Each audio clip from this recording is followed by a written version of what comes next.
ओम शांति।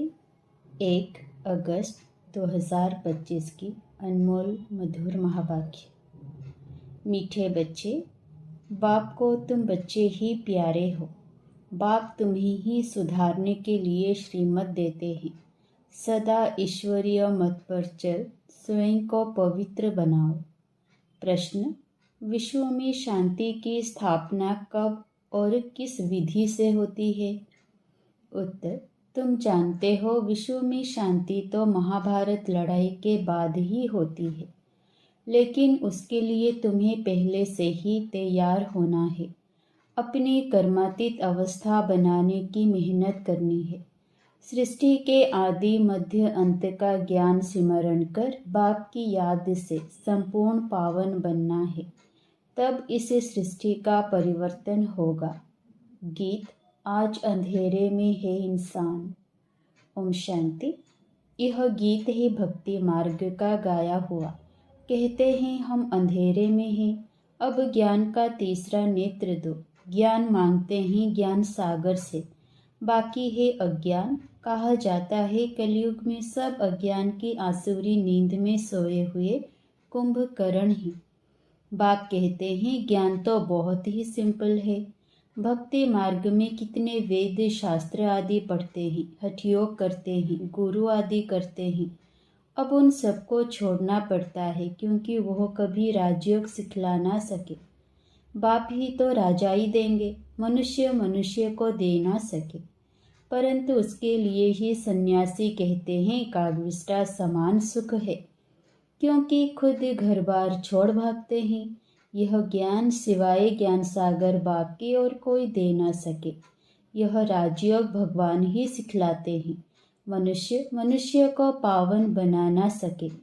पतित पावन एक ही बाप है। मनुष्य भक्ति मार्ग में कितना फंसे हुए हैं। जन्म जन्मांतर से भक्ति करते आए हैं। स्नान करने जाते हैं, ऐसे भी नहीं सिर्फ गंगा में स्नान करते हैं। जहाँ भी पानी का तालाब आदि देखेंगे तो उसको भी पतित पावन समझते हैं। यहाँ भी गौमुख है, झरने से पानी आता है। जैसे कुएं में पानी आता है तो उनको पतित पावनी गंगा थोड़े ही कहेंगे। मनुष्य समझते हैं यह भी तीर्थ है। बहुत मनुष्य भावना से वहाँ जाकर स्नान आदि करते हैं। तुम बच्चों को अभी ज्ञान मिला है, तुम बतलाते हो तो भी मानते नहीं। अपना देह अहंकार बहुत है। हम इतने शास्त्र पढ़े हैं। बाप कहते हैं यह पढ़ा हुआ सब भूलो। अब इन सब बातों का मनुष्यों को कैसे पता पड़े? इसीलिए बाबा कहते हैं ऐसे पॉइंट्स लिखकर एरोप्लेन द्वारा गिराओ। जैसे आजकल कहते हैं विश्व में शांति कैसे हो। कोई ने राय दी तो उनको इनाम मिलता रहता है। अब वो शांति की स्थापना तो कर ना सके। शांति है कहाँ? झूठी प्राइस देते रहते हैं। अब तुम जानते हो विश्व में शांति तो होती है लड़ाई के बाद। यह लड़ाई तो कोई भी समय लग सकती है, ऐसी तैयारी है। सिर्फ तुम बच्चों की ही देरी है। जब तुम बच्चे कर्मातीत अवस्था को पाओ, इसमें ही मेहनत है। बाप कहते हैं मामेकम याद करो और गृहस्थ व्यवहार में रहते कमल फूल समान पवित्र बनो और सृष्टि के आदि मध्य अंत का ज्ञान सिमरण करते रहो। तुम लिख भी सकते हो ड्रामानुसार कल्प पहले मुआफिक विश्व में शांति स्थापन हो जाएगी। तुम यह भी समझा सकते हो कि विश्व में शांति तो सतयुग में ही होती है। यहाँ जरूर अशांति रहेगी, परंतु कई हैं जो तुम्हारी बातों पर विश्वास नहीं करते, क्योंकि उनको स्वर्ग में आना ही नहीं है तो श्रीमत पर चलेंगे नहीं। यहाँ भी बहुत हैं जो श्रीमत पर पवित्र रह नहीं सकते। ऊंचते ऊंच भगवान की तुमको मत मिलती है। कोई की चलन अच्छी नहीं होती है तो कहते हैं ना तुमको ईश्वर अच्छी मत दे। अभी तुमको ईश्वरीय मत पर चलना चाहिए। बाप कहते हैं 63 जन्म तुमने विषय सागर में गोते खाए हैं। बच्चों से बात करते हैं, बच्चों को ही बाप सुधारेंगे ना। सारी दुनिया को कैसे सुधारेंगे? बाहर वालों को कहेंगे बच्चों से समझो। बाप बाहर वालों से बात नहीं कर सकते। बाप को बच्चे ही प्यारे लगते हैं। सौतेले बच्चे थोड़े ही लगेंगे। लौकिक बाप भी सपूत बच्चों को धन देते हैं। सब बच्चे समान तो नहीं होंगे। बाप भी कहते हैं जो मेरे बनते हैं उन्हों की ही मैं वर्षा देता हूँ। जो मेरे नहीं बनते हैं वह हजम नहीं कर सकेंगे, श्रीमत पर चल नहीं सकेंगे। वह है भगत। बाबा के बहुत देखे हुए हैं। कोई बड़ा सन्यासी आता है तो बहुत उन्हों के फॉलोअर्स होते हैं। फंड व चंदा इकट्ठा करते हैं। अपनी अपनी ताकत अनुसार फंड्स निकालते रहते हैं। यहाँ बाप तो ऐसे नहीं कहेंगे फंड्स इकट्ठा करो, नहीं। यहाँ तो जो बीज बोएंगे 21 जन्म उसका फल पाएंगे। मनुष्य दान करते हैं तो समझते हैं ईश्वर अर्थ हम करते हैं। ईश्वर समर्पणम कहते हैं, वा तो कहेंगे श्री कृष्ण समर्पणम। श्री कृष्ण का नाम क्यों लेते हैं? क्योंकि गीता का भगवान समझते हैं। श्री राधे अर्पणम कभी नहीं कहेंगे। ईश्वर या श्री कृष्ण अर्पणम कहते हैं। जानते हैं फल देने वाला ईश्वर ही है। कोई साहूकार के घर में जन्म लेते हैं तो कहते हैं ना, आगे जन्म में बहुत दान पुण्य किए हैं तब यह बना है। राजा भी बन सकते हैं परंतु वह है अल्पकाल काकविष्टा समान सुख। राजाओं को भी सन्यासी लोग सन्यास कराते हैं तो उनको कहते हैं स्त्री तो सर्पिणी है। लेकिन द्रौपदी ने तो पुकारा है, दुशासन मुझे नंगन करते हैं। अब भी अबलाएं कितना पुकारती हैं, हमारी लाज रखो। बाबा यह हमको बहुत मारते हैं। कहते हैं विष दो नहीं तो खून करता हूँ। बाबा इन बंधनों से छुड़ाओ। बाप कहते हैं बंधन तो खलास होने ही है। फिर 21 जन्म कभी नंगन नहीं होंगे। वहाँ विकार होता नहीं। इस मृत्यु लोक में यह अंतिम जन्म है। यह है ही विशेष वर्ल्ड। दूसरी बात, बाप समझाते हैं कि इस समय मनुष्य कितने बेसमझ बन गए हैं। जब कोई मरता है तो कहते हैं स्वर्ग पधारा, लेकिन स्वर्ग है कहाँ? यह तो नर्क है। स्वर्गवासी हुआ तो जरूर नर्क में था। परंतु किसी को सीधा कहो तुम नर्कवासी हो तो क्रोध में आकर बिगड़ पड़ेंगे। ऐसे ऐसे को तुमको लिखना चाहिए। फलाना स्वर्गवासी हुआ तो इसका मतलब तुम नर्कवासी हो ना। हम तुमको ऐसी युक्ति बताएं जो तुम सच सच स्वर्ग में जाओ। यह पुरानी दुनिया तो अब खत्म होनी है। अखबार में निकालो कि इस लड़ाई के बाद विश्व में शांति होनी है। 5000 वर्ष पहले मुआफिक वहाँ एक ही आदि सनातन देवी देवता धर्म था। वो लोग फिर कहते वहाँ भी कंस जरासंधी आदि असुर थे। त्रेता में रावण था। अब उनसे माथा कौन मारे? ज्ञान और भक्ति में रात दिन का फर्क है। इतनी सहज बात भी मुश्किल किसकी बुद्धि में बैठती है। तो ऐसे ऐसे स्लोगन्स बनाने चाहिए। इस लड़ाई के बाद विश्व में शांति होनी है ड्रामा अनुसार। कल्प कल्प विश्व में शांति होती है, फिर कलयुग अंत में अशांति होती है। सतयुग में ही शांति होती है। यह भी तुम लिख सकते हो। गीता में भूल करने से ही भारत का यह हाल हुआ है। पूरे 84 जन्म लेने वाले श्री कृष्ण का नाम डाल दिया है। श्री नारायण का भी नहीं डाला है। उनके फिर भी 84 जन्मों में से कुछ दिन कम कहेंगे ना। श्री कृष्ण के पूरे 84 जन्म होते हैं। शिव बाबा आते हैं बच्चों को हीरे जैसा बनाने, तो उनके लिए फिर डिब्बी भी ऐसी सोने की चाहिए जिसमें बाप आकर प्रवेश करे। अब यह सोने का कैसे बने, तो फट से उनको साक्षात्कार कराया।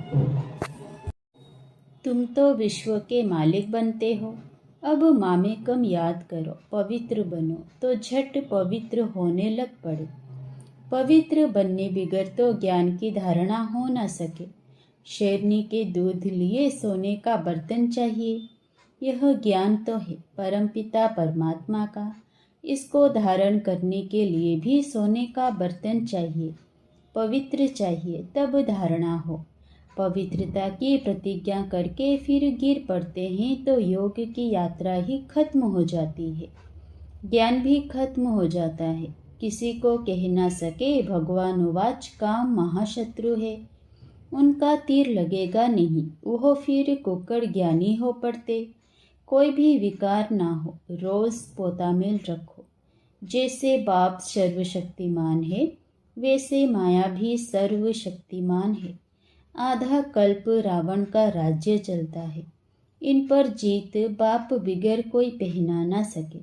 ड्रामानुसार रावण राज्य भी होना ही नहीं है। भारत की ही हार और जीत पर यह ड्रामा बना हुआ है। यह बाप तुम बच्चों को ही समझाते हैं। मुख्य है पवित्र होने की बात। बाप कहते हैं मैं आता ही हूँ पतितों को पावन बनाने। बाकी शास्त्रों में पांडव और कौरवों की लड़ाई जुआ आदि बेट दिखाए हैं। ऐसी बात हो कैसे सकती? राजयोग की पढ़ाई ऐसी होती है क्या? युद्ध के मैदान में गीता पाठशाला होती है क्या? कहाँ जन्म मरण रहित शिव बाबा, कहाँ पूरे 84 जन्म लेने वाला श्री कृष्ण। उनके ही अंतिम जन्म में बाबा आकर प्रवेश करते हैं। कितना क्लियर है, गृहस्थ व्यवहार में रहते पवित्र भी बनना है। सन्यासी तो कहते हैं दोनों इकट्ठे रहो, पवित्र नहीं रह सकते। कहो तुमको तो कोई प्राप्ति नहीं तो कैसे रहेंगे? यहाँ तो विश्व की बादशाही मिलती है। बाप कहते हैं मेरे खातिर कुल की लाज रखो। शिव बाबा कहते हैं इनके दाढ़ी की लाज रखो। यह एक अंतिम जन्म पवित्र रहो तो स्वर्ग के मालिक बनेंगे। अपने लिए ही मेहनत करते हैं, दूसरा कोई स्वर्ग में आ नहीं सकता। यह तुम्हारी राजधानी स्थापन हो रही है, इसमें सब चाहिए ना। वहाँ वजीर तो होते नहीं, राजाओं को राय की दरकार नहीं। पतित राजाओं को भी एक वजीर होता है। वहाँ तो देखो कितने मिनिस्टर्स हैं, आपस में लड़ते रहते हैं। बाप सभी झंझटों से छुड़ा देते हैं। 3000 वर्ष फिर कोई लड़ाई नहीं होगी, जेल आदि नहीं रहेगा, कोर्ट आदि कुछ नहीं होगा। वहाँ तो सुख ही सुख है। इसके लिए पुरुषार्थ करना है। मौत सिर पर खड़ा है। याद की यात्रा से विकर्मा जीत बनना है। तुम ही मैसेंजर्स हो जो सबको बाप का मैसेज देते हो कि मनमना भव। अच्छा, मीठे मीठे सिक्युलधे बच्चों प्रति माता पिता बाप दादा का याद प्यार और गुड मॉर्निंग। रूहानी बाप की रूहानी बच्चों को नमस्ते। धारणा के लिए मुख्य सार। पहला, ज्ञान की धारणा करने के लिए पवित्र बन बुद्धि रूपी वर्तन को स्वच्छ बनाना है।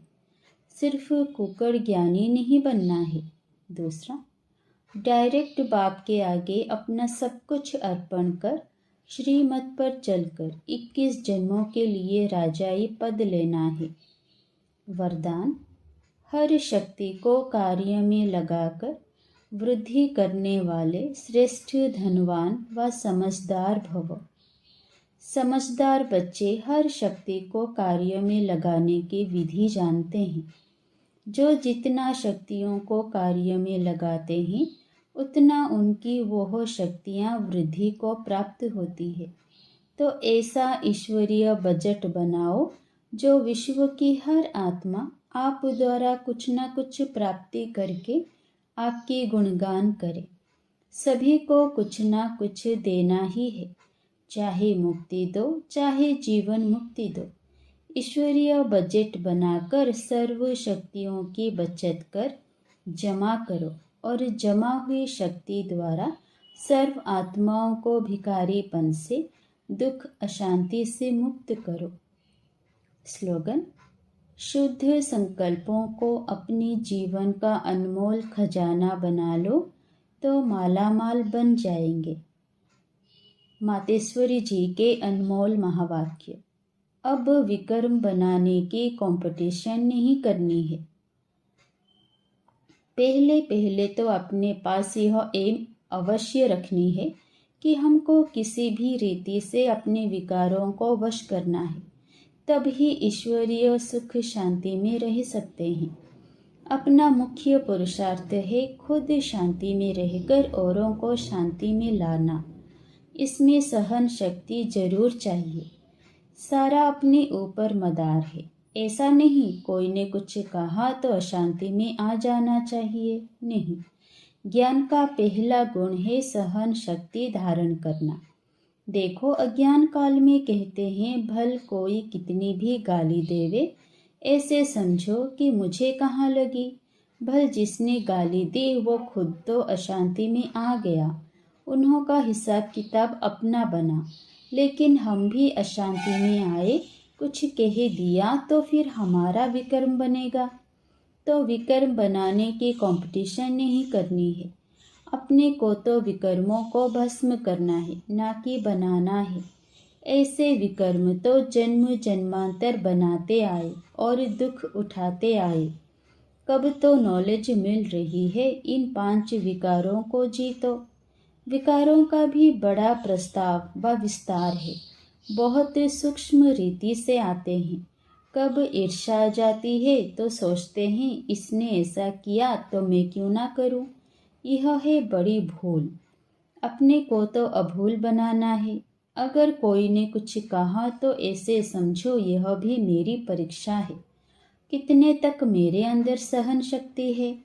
अगर कोई कहे मैंने बहुत सहन किया, एक बारी भी जोश आ गया तो आखिरिन फेल हो गया। जिसने कहा उसने अपना बिगाड़ा, परंतु अपने को तो बनाना है, ना कि बिगाड़ना है। इसलिए अच्छा पुरुषार्थ कर जन्म जन्मांतर के लिए अच्छी प्रारब्ध बनानी है। बाकी जो विकारों के वश है, गोया उन्हों में भूत प्रवेश है। भूतों की भाषा ही ऐसे निकलती है, परंतु जो देवी सोल्स हैं उनकी भाषा देवी ही निकलेगी। तो अपने को देवी बनाना है, ना कि आसुरी। अच्छा, ओम शांति। अव्यक्त इशारे। सहज योगी बनना है तो परमात्मा प्यार के अनुभवी बनो। परमात्मा प्यार के अनुभवी बनो तो इसी अनुभव से सहज योगी बन उड़ते रहेंगे। परमात्मा प्यार उड़ाने का साधन है। उड़ने वाले कभी धरनी की आकर्षण में आ नहीं सकते। माया का कितना भी आकर्षित रूप हो, लेकिन वो आकर्षण उड़ती कला वालों के पास पहुंच नहीं सकती। अच्छा, ओम शांति।